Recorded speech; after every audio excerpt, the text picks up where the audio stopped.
Alhamdulillah. Wassalatu wassalamu ala asrofil anbiya'i wal mursalin wa ala alihi wa sahbihi ajma'in. Rabbi shrah li sadri wa yassir li amri wa hlul 'uqdatam min lisani yafqahu qawli. Pertama-tama salawat dan salam kita panjatkan kehadirat Nabi Muhammad sallallahu alaihi wasallam yang telah menyatukan kita dalam ukhuwah Islamiyah. Apapun latar belakang kita, pekerjaan kita, latar belakang pendidikan kita, status sosial kita, semua sama di hadapan Allah.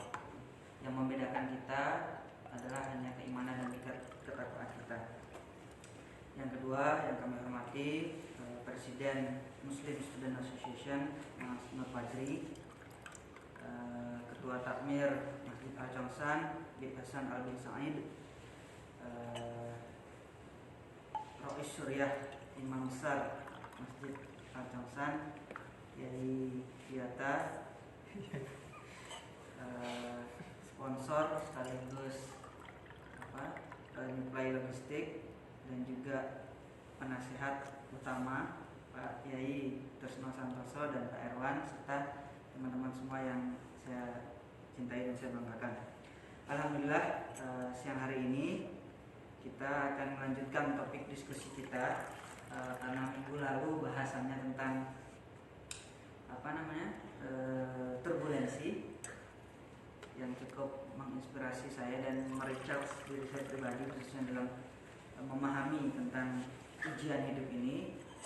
Siang hari ini, Sabtu siang afternoon taklim kali ini, kita akan melanjutkan setelah turbulensi kita untuk mempersiapkan untuk landing secara selamat, dan landing safely, landing dengan selamat, bukan landing dengan darurat sebenarnya, tapi dengan keselamatan kita masing-masing. Tentu bayangan saya kalau kemarin kita dihadapkan tentang bagaimana recovery kita setelah kegagalan, recovery kita dari ujian dan bencana, sekarang mungkin kita mempersiapkan diri kita untuk sampai ke tujuan kita, sampai di destinasi kita. Itu ada banyak hal yang menjadi catatan penting kita nanti ketika kita sampai di tujuan. Kalau kita ke Taiwan, kita ke luar negeri, kita persiapkan paspor kita persiapkan visa, kita persiapkan ARC, mungkin sudah ARC. Nah, mungkin kalau dalam kehidupan dunia ini yang kita juga harus ada yang dipersiapkan. Nah, apa itu yang perlu kita persiapkan? Lanjut saja, tidak perlu berbanyak panjang dan lebar. Saya persilakan Al Ustadz Syariful Muttaqin, waktu dan tempat saya persilakan.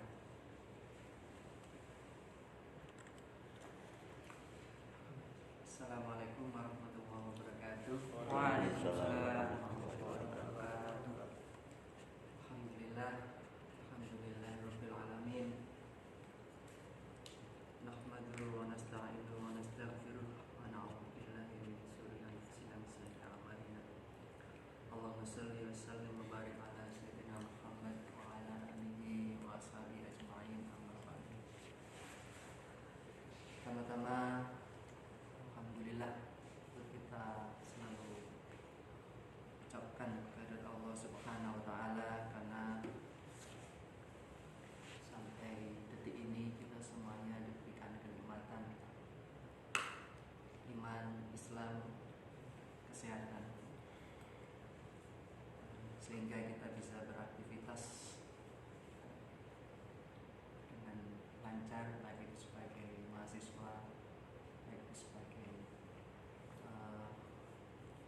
kepala keluarga yang di sini dengan keluarga, itu sebagai hamba Allah. Mudah-mudahan kita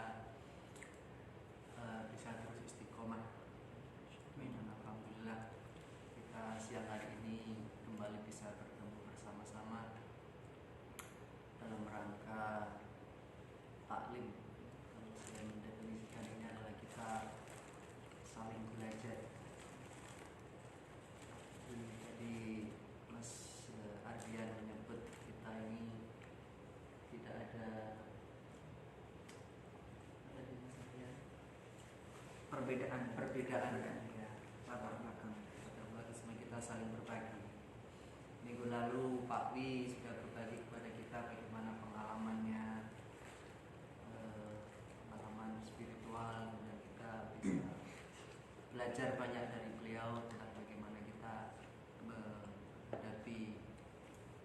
turbulensi.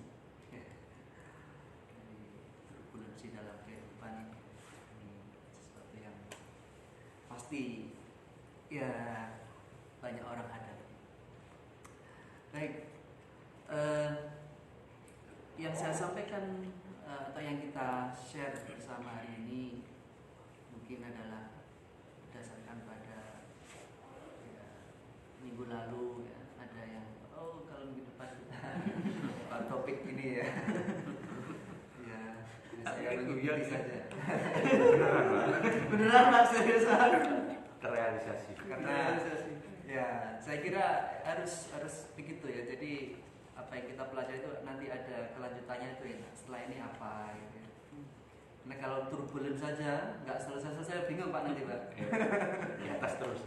Di atas terus. Jadi saya hanya mungkin nanti sebagai pemantik aja, karena saya kira dalam diskusi nanti akan banyak hal yang kita juga bisa sharing.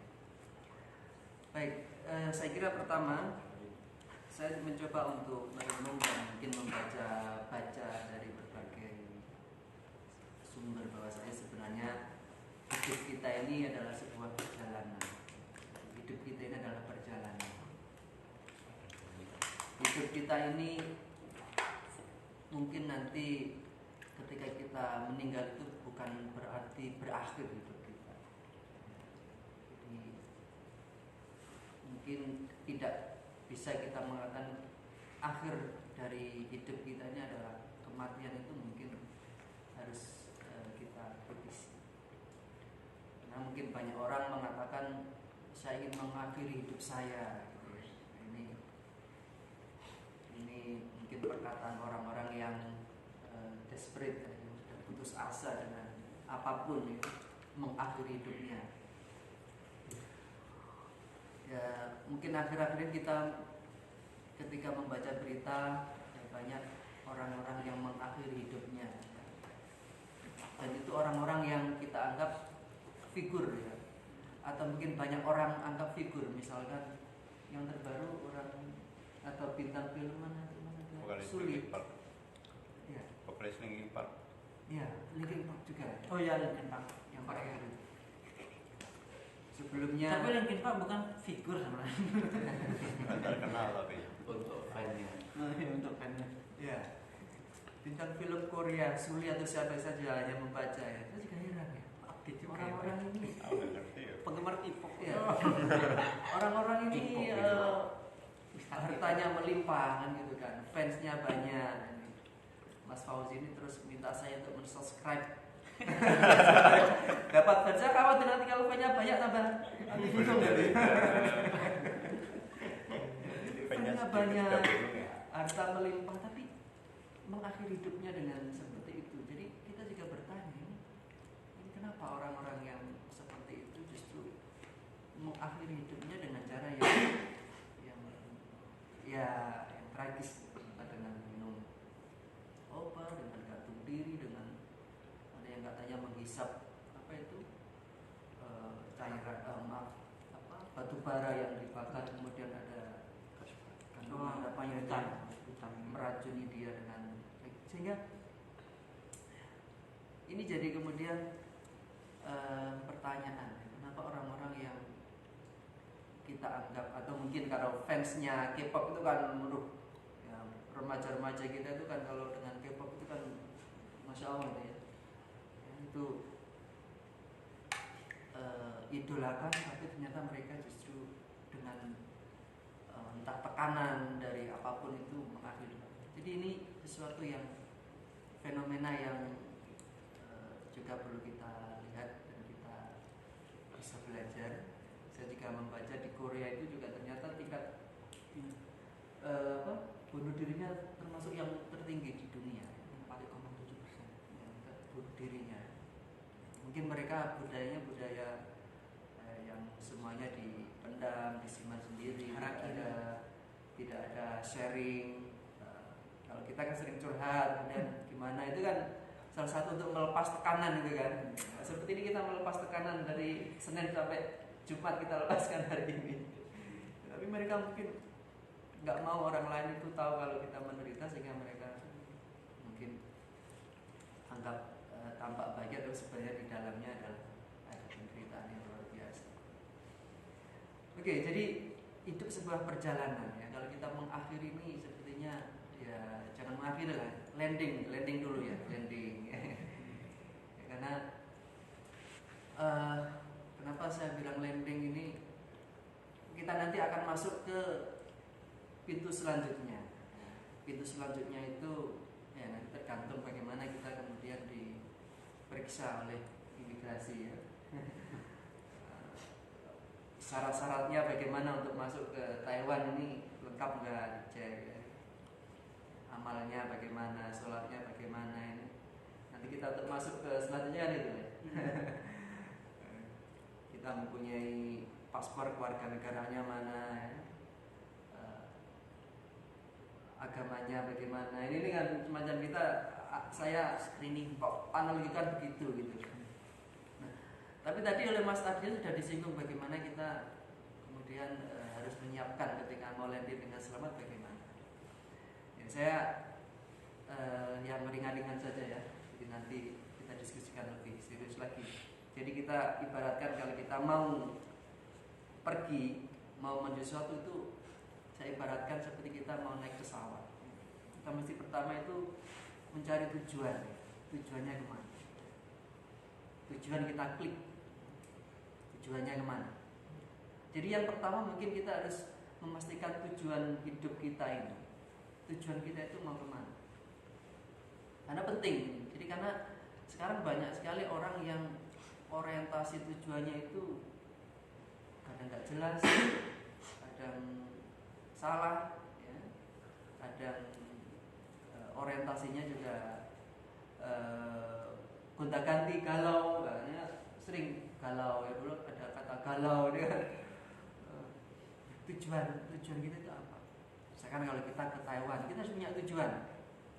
Karena kalau kita ke sini tanpa tujuan, nanti di sini pun juga kemudian kita nggak mungkin bisa menjalani dengan baik, dan mungkin tidak bisa mengakhiri dengan baik.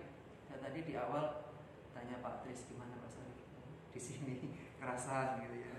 Harus kerasan Pak, saya sudah niat ke sini nih harus kerasan, nggak boleh kerasan. Harus saya kerasankan. Artinya saya harus kerasan di sini, dan alhamdulillah kita coba cara menikmati di sini bagaimana dengan berbagai cara. Jadi tujuan kita apa?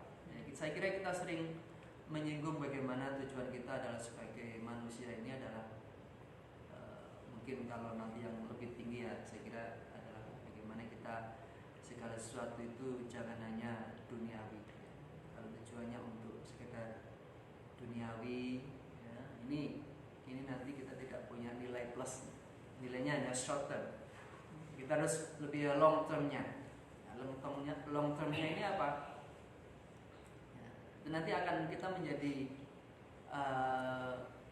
lebih percaya diri, dan kita sebagai orang Muslim, ya mukmin ini lebih mempunyai kepercayaan diri yang lebih ketika kita nanti menghadapi ujian-ujian dalam perjalanan kita. Jadi kalau dengan Pak Wi ini ya, ayo Pak Wi kita pulang. Waduh, tiketnya apa? Takut nggak bisa kembali pulangnya, nggak tahu jalannya. Nah, artinya insya Allah ya, saya jadi berpikir begini, kenapa nanti dalam kegiatan kita di MSA ini kita mungkin ada suatu saat kita ada kegiatan yang itu akademik, misalkan ya, saya butuh analisa mungkin melalui kuantitatif. Kenapa tidak ada sharing? Ayo kita berbagi pengalaman, yang punya pengalaman dalam SPSS kita berbagi. Karena kan ini penting buat kita, sharing pengalaman. Teman-teman yang sudah publikasi, ya sudah bisa publikasi berapa? Kenapa enggak di ruangan ini? Mungkin dari apa? Ayo kita sharing. Jadi nanti kita bisa kemudian menarik minat teman-teman bahwasanya kita ini juga care dengan hal-hal yang itu adalah mendukung studi kita di sini. Itu sangat luar biasa. Saya kok berpikir ini kita jadikan 3 forum yang mana kita juga bisa belajar. Karena kadang kalau di kampus, kalau di departemen itu kita mungkin kurang bisa leluasa dalam bertanya karena keterbatasan bahasa. Tapi kalau kita antara kita sharing, itu saya kira akan luar biasa. Jadi saya kira itu supaya nanti tujuan kita tuh jadi kemudian ada penyemangatnya. Jadi kalau kita punya sesuatu itu nggak kita pikir sendiri. Oke, jadi pertama mungkin tujuan, mau ke Juanda kan, mau ke Jakarta. Jadi tujuan kita perlu kita tetapkan dengan benar. Insya Allah itu. Yang kedua, kita harus kemudian kalau mau landing dengan selamat, ya kita harus siapkan administrasinya, paspornya. Kita yakinkan kita punya identitas kita siapa. Sebagai seorang Muslim, ya, marilah ya kita laksanakan rukun Islam kita, ya, mulai dari syahadat, sholat. Ini kita karena sebagai identitas kita harus punya itu, kita lakukan itu. Persyaratan yang lain, ya, ketika kita harus bayar, ya. Kalau mau terbang harus bayar. Bayar ini apa artinya? Ya kita harus. Insya Allah akhirat itu tidak gratis ya. Akhirat nggak ada yang gratis ya. Masa kita mau masuk surga dengan gratis tanpa ada ya beli istilahnya dengan bayar, ya, dengan beramal, ya, memperbanyak amal, ya, memperbanyak zakat, sedekah, ya, beribadah. Karena kalau nanti kita beramalnya banyak, sama juga dengan beli dengan harga tinggi gitu. Kita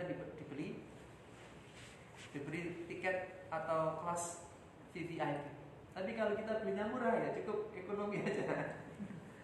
Nah, jadi saya kira itu yang perlu kita lakukan. Ya, jadi bagaimana kita kemudian memperbanyak, ya, amal kita. Ya, ibaratnya kalau nanti kita mau landing dengan enak itu kalau bisa pesawatnya pesawat yang jumbo ya, jadi landingnya mulus. Bagaimana itu ya, kita harus itu bisa bayar dengan tiketnya. Jadi bagaimana kita nanti dalam berjalan itu ada kenyamanan. Ya, kalaupun turbulensinya nggak sampai bergoncang-goncang sehingga luka di atas pesawat. Nah, jadi artinya kita kumpulkan, ya, kita beli, kita bayar, ya, kita coba untuk kemudian berbanyak amal kita, ya, sedekah, ya, kita siapkan diri kita. Jadi ini yang mungkin saya coba analogikan dari sebuah perjalanan seperti itu. Selanjutnya, ya, kalau kita mau landing dengan selamat, kita harus ikuti prosedurnya. Prosedurnya apa? Kalau dalam pesawat, ya mungkin kalau naik pesawat harus pakai seatbelt. Ya, kita hidup juga begitu. Kita punya prosedur, kita punya panduan hidup yang membuat kita selamat. Kita punya Al-Quran, kita punya hadis, ya, ijma, ya, qiyas, ya. Kita jadikan itu sebagai pegangan, ya, dalam hidup kita. Bahwasanya ketika kita menghadapi apapun, mesti di situ sudah ada panduan. Al-Quran sebagai kitab suci yang sempurna. Al-yawma akmaltu lakum dinakum wa atmamtu alaikum Islam Madinah. Islam adalah agama yang sempurna. Allah sudah menyampaikan ini itu dalam, ya, oleh hadis qudsi ya, kalau nggak salah ya, Pak Tris ya. Bahwasanya Islam adalah agama yang sempurna. Di situ diberikan kitab suci Al-Quran, ya, diwahyukan kepada Nabi Muhammad SAW sebagai kitab yang juga sempurna. semuanya ada, dan ini adalah relevan untuk semua zaman. Hanya saja mungkin kita kadang kurang bisa mengkaji Al-Quran itu dengan lengkap, dengan sempurna, sehingga ini semuanya ada dalam Al-Quran, tapi kita mungkin kurang mengkajinya dengan lengkap. Saya kadang berpikir, saya sebagai orang bahasa itu ingin sekali mengkaji bahasa itu dalam Al-Quran. Ini masih dalam pencarian ini. Bagaimana kemudian belajar bahasa, kemudian bahasa itu ada ayat-ayat yang mendukung, ya, yang kemudian di situ saya bisa temukan dalam Al-Quran kita ada ayat-ayat. Nah, jadi saya kira kita punya dan kita harus mengikuti panduan, mengikuti petunjuk yang benar. Insya Allah Al-Quran, hadis, ya, ijma, qiyas, dan kita selalu mengikuti ulama itu adalah bagaimana kita supaya selamat nanti ketika landing. Karena kalau tidak, ini nanti pasti ya, akan membuat landing kita jadi ya, sabuknya nggak dipasang. Untung ada pramugari yang selalu mengingatkan. Jadi untung ada pengingat-pengingat ya. Kalau kita ibaratkan, kita sering mendengarkan ceramah-ceramah. Ada yang mengingatkan kita, ya, Mas Adian ya, yang suka YouTube, ya, mungkin bisa lihat dari YouTube itu, waduh sekarang luar biasa. Tinggal memilih siapa Pak Kiai yang bisa mengingatkan kita, dan itu membuat kita menjadi lebih ya aman dalam nanti. Jadi saya kira kita jadikan Al-Quran ya sebagai pedoman hadis, ya, kemudian kita bisa nanti dalam landingnya ini dengan selamat. Jadi ini kalau tentang Al-Quran, mudah-mudahan kita bisa membaca Al-Quran sambil juga memahami maknanya. Kalau kita selama ini mungkin kalau baca Al-Quran hanya membaca saja, tapi maknanya apa? Pelan-pelan kita harus juga sudah mulai bisa bagaimana kita bisa membaca Al-Quran dengan baik ya. Saya kira saya mungkin sampaikan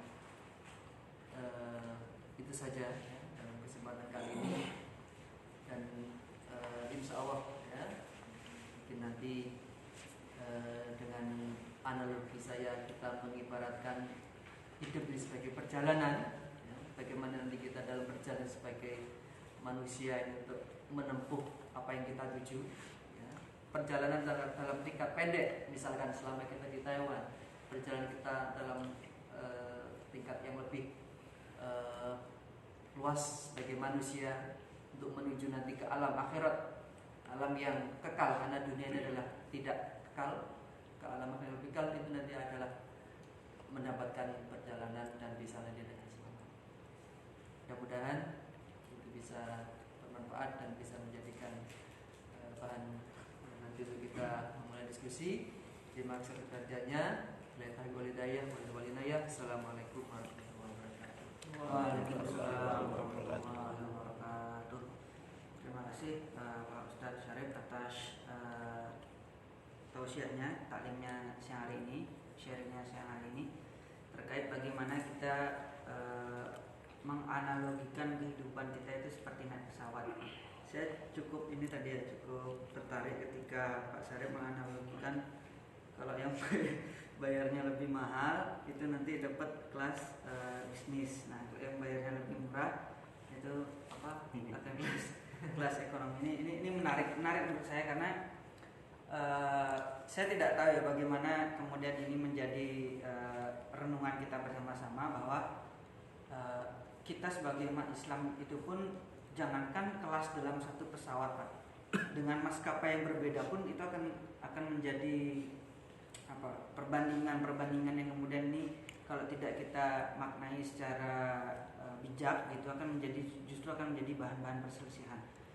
Kita bayangkan gitu, kenapa sampai saat ini umat Islam yang sebegitu besarnya tidak tadi Pak Tasno menyinggung gitu, kenapa tidak ada risetnya yang kemudian menggemparkan dunia gitu. Tidak dari Indonesia tidak ada yang risetnya menggemparkan, padahal banyak orangnya, banyak sarjananya, banyak pendidikan tingginya banyak, tapi tidak ada riset yang mengembangkan dunia. Itu menginspirasi saya untuk melihat kita di dalam Islam pun itu selain kelasnya aja berbeda tadi yang seperti disampaikan Pak Syarif, itu bahkan maskapainya pun akan berbeda-beda. Maskapai ini penerbangannya seperti ini, maskapai ini penerbangan. Tapi kita tidak pernah berpikir bahwa sesama maskapai itu nanti akan punya tujuan yang sama gitu. Apapun itu maskapainya, mau Garuda, mau Scoot, mau Cathay, tapi kan kita punya tujuan yang sama. Jadi perbedaan maskapai ini bisa kita maknai secara bijak untuk tetap kita boleh berbeda secara maskapai, tapi jangan lupa kita punya tujuan yang sama. Itu yang kesimpulan yang coba saya tarik sebagai diskusi awal yang saya tarik dari apa yang disampaikan oleh Pak Syarif yang cukup menarik ini. Karena bahkan di dalam maskapai yang sama pun itu ada kelasnya, kelas bisnis dan kelas ekonomi gitu. Dalam ketika menganalogikannya gitu. Saya bahkan melihat selain kelasnya sama, kelasnya berbeda, itu maskapainya juga nanti akan berbeda-beda lagi gitu. Itu yang mengakibatkan kita mungkin lupa bahwa kita punya tujuan yang sama, apapun maskapainya, tapi kita punya tujuan yang sama, yaitu adinul Islam, Al-Quran dan Hadis, dan yang insya Allah akan menjadi jalan kita, rel kita atau apa? Kalau di pesawat itu algoritma penerbangan itu ada jalurnya itu, nanti kita tidak boleh keluar dari jalur itu, meskipun maskapainya berbeda, kelasnya bisnis atau ekonomi, itu yang penting kita tujuannya sama.